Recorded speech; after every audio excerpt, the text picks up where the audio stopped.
Hi, ഇന്ന് ഞാനൊരു ചമ്മന്തിപ്പൊടിയാണ് ഉണ്ടാക്കാൻ പോകുന്നത്.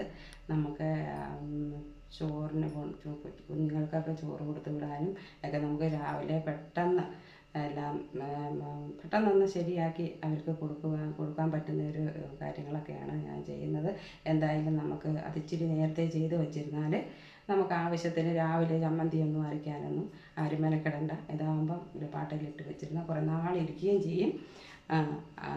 അതെന്തുവാന്ന് നമുക്ക് നോക്കാം. അതിന് വേണ്ടുന്നത് 3 തേങ്ങയുടെ ചമ്മന്തി. 3 തേങ്ങയാണ് ഞാനിതിനെ എടുത്തേക്കുന്നത്. അത് തിരുമ്മി ഉരുളിക്കകത്ത് ഞാൻ വെച്ചിട്ടുണ്ട്. നോക്കാം.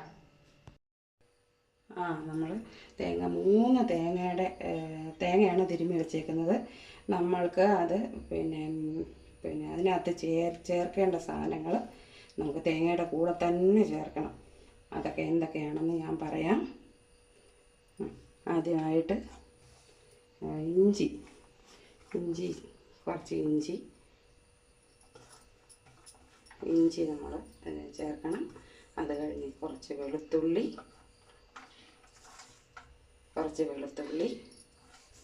ചേർക്കണം.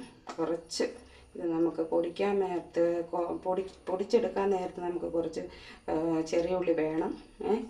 അപ്പം അതിന് വേണ്ടിയാണ് ഇത്. കുറച്ച് ചെറിയ ഉള്ളിനകത്ത് ഇടാം. കണ്ടല്ലോ. അതിൻ്റെ കൂടെ നമുക്ക് കുറച്ച് ഉഴുന്ന് ഇച്ചിരി ഇടും. നല്ല മണമൊക്കെ കിട്ടും. ഉഴുന്ന് ഇട്ടാൽ ഉഴുന്ന് നമുക്ക് ഇതിനകത്തോട്ട് ഇടാം. പിന്നെ കുരുമുളക് അതും കൂട്ടത്തിൽ ഇടുന്നത് തന്നെയാണ് നല്ലത്. അതും നമുക്ക് പൊടിയണമല്ലോ. അപ്പം അതും കുരുമുളക് കൂടെ ഇതിനകത്ത് ഇടാം. കിടക്കട്ടെ കുരുമുളക്. പിന്നെ നമുക്കിത് തീ കത്തിച്ചിട്ട് നമുക്ക് വറുത്തെടുക്കാം. ഇതിനകത്ത് നമ്മൾ ചേർത്തേക്കുന്ന വെളുത്തുള്ളി ഒരു വെളുത്തുള്ളിയാണ്. അത് അല്ലികളായിട്ടുള്ളത്. അത് ഒന്നായിട്ടിരിക്കുന്നത്. അത് കുറച്ച് 2-3 ഇഞ്ചി കഷ്ണം കൊത്തിപ്പൊടിച്ചത്. പിന്നെ ഇതിനകത്ത് കുറച്ച് കുരുമുളക്, കുറച്ച് ഉഴുന്ന്, ചെറിയ കുറച്ച് ഉള്ളി കുറച്ച് അല്ലാതെ അറിയണം. ഇത്രയൊക്കെ നമ്മൾ ഇതിനകത്ത് ചേർത്തിട്ടുണ്ട്. എന്നിട്ട് നല്ലോണം ഇളക്കി കൊടുക്കണം. കൈ മാറാതെ ഇളക്കണം. എന്നാലേ അത് അടിക്ക് പിടിക്കാതെ അടിക്ക് പിടിച്ച് കഴിഞ്ഞാൽ പിന്നെ അതിന് മണം അങ്ങ് മാറി പുകയുടെ മണം കിട്ടും. ഒന്നും അത് പാടില്ല.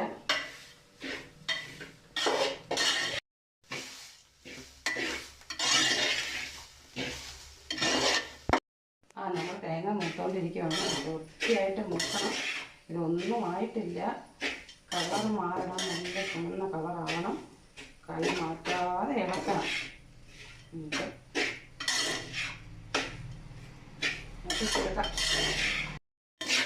തീ നമുക്ക് കുറച്ച് വെച്ചിട്ട് കുറച്ച് കരിയാപ്പില ഇതിനകത്ത് അതും കൂടെ അതിനകത്ത് കിടന്ന് മൂക്കണം.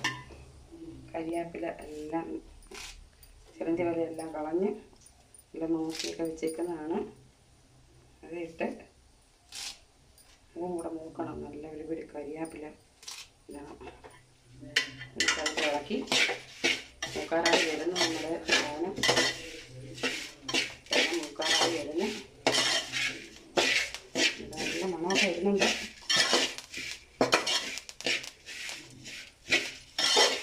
ആരും ഇത് ചെയ്ത് നോക്കണം. എല്ലാവർക്കും അറിയാം. എന്നാലും അത് ചെയ്ത് നോക്കണം. കാരണം അത് നമുക്ക് കുഞ്ഞുങ്ങൾക്ക് സ്കൂളിൽ പോകാൻ രാവിലെ ചമ്മന്തി കഴിക്കണ്ട. പിന്നെ ഇച്ചിരി ഇട്ട് കൊടുത്താൽ നമുക്ക് നല്ലതാണ്. ഇഞ്ചിയും വെളുത്തുള്ളിയും ഒക്കെ ചേർത്തുകൊണ്ട് അതിനകത്ത് നല്ല കായുമൊക്കെ അടഞ്ഞ് ഇരിക്കും. പിന്നെ കെൽപ്പിലൊക്കെ കൊടുത്തു വിടാം. കുറേ നാളിരിക്കും. അതൊക്കെ ചിരിച്ച് ഉപയോഗിക്കാം. ഇച്ചിരി തേങ്ങയുള്ള തേങ്ങ എടുക്കാതിരിക്കുന്ന നല്ലത്. തേങ്ങ അത് നമ്മൾ ഇരിക്കുമ്പം പൊടിക്കുമ്പോൾ ഇങ്ങനെ തെളിഞ്ഞിരിക്കും. അത് പാടില്ല. ആ തേങ്ങ എല്ലാം നല്ല വൃത്തിയായിട്ട് മൂത്തിരിക്കണം. ഇനി നമുക്ക് തീ കുറച്ചിട്ടിട്ട് പൊടികളൊക്കെ ചേർക്കാം. അതിനകത്ത് എരി നമുക്ക് കുറച്ച് മതി. കുരുമുളക് ഇട്ടിട്ടുണ്ട്, ഇഞ്ചിയൊക്കെ ഇട്ടിട്ടുണ്ട്. അത് കാരണം നമുക്ക് കുറച്ച് മതി. കാശ്മീരി മുളക് പൊടിയാണ് നമ്മൾ ഇതിനകത്ത് ചേർക്കുന്നത്. പിന്നെ തീ കുറച്ച് വെച്ചേക്കുക.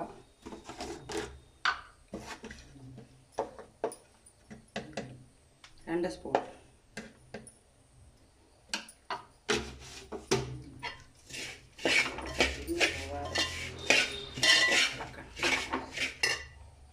മല്ലിപ്പൊടി, അതൊരു 2 സ്പൂൺ ചേർക്കണം. മഞ്ഞൾപ്പൊടി കുറച്ച്,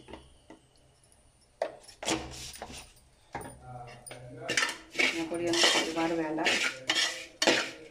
ഇഞ്ചി അത് വൃത്തിയായിട്ടെല്ലാം നല്ല വേനിക്ക് ഇതായിട്ടിരിക്കുവാണ്. എല്ലാം നല്ല മൂത്ത് വയ്ക്കുക. ചേരുവകളെല്ലാം ചേർത്തിട്ടുണ്ട്. നമുക്കിതിനി ആറുമ്പോൾ പൊടിച്ചെടുക്കാം. ഉപ്പും പുളിയും കൂടെ നമ്മൾ ഇതിനകത്ത് മിക്സിയിലിട്ടൊന്ന് അരച്ച് റെഡിയാക്കി വയ്ക്കാം. എന്നിട്ട് കുറേശ്ശെ നമ്മൾ തേങ്ങ പൊടിച്ചെടുക്കാം. ഇത് നമുക്ക് പൊടിച്ചെടുക്കാം. കുറേശ്ശെ ഇട്ട് പൊടിച്ചെടുക്കാം. കല്ലിലൊക്കെയാണ് ഇട്ട് പൊടിച്ച് എടുക്കാൻ, ഇടിച്ചൊക്കെ എടുക്കേണ്ട സാധനമാണ്. പക്ഷേ നമുക്കതൊന്നും അസൗകര്യം ആയതുകൊണ്ട് നമുക്ക് മിക്സിയിൽ തന്നെ പൊടിച്ചെടുക്കാം. നമ്മൾ ചമ്മന്തിപ്പൊടി റെഡി ആയിട്ടുണ്ട്. എല്ലാവർക്കും ഇഷ്ടപ്പെടും. നല്ല സൂപ്പറായിട്ടാണ് ചമ്മന്തി പൊടിച്ച് വെച്ചേക്കുന്നത്. ഉപ്പും പുളിയും എല്ലാം നമ്മൾ കറക്റ്റായിട്ട് ചേർത്തിട്ടുണ്ട്. അത് അവരവരുടെ സാധനത്തിൻ്റെ അനുസരിച്ച് ഉപ്പും പുളിയൊക്കെ ചേർക്കണം.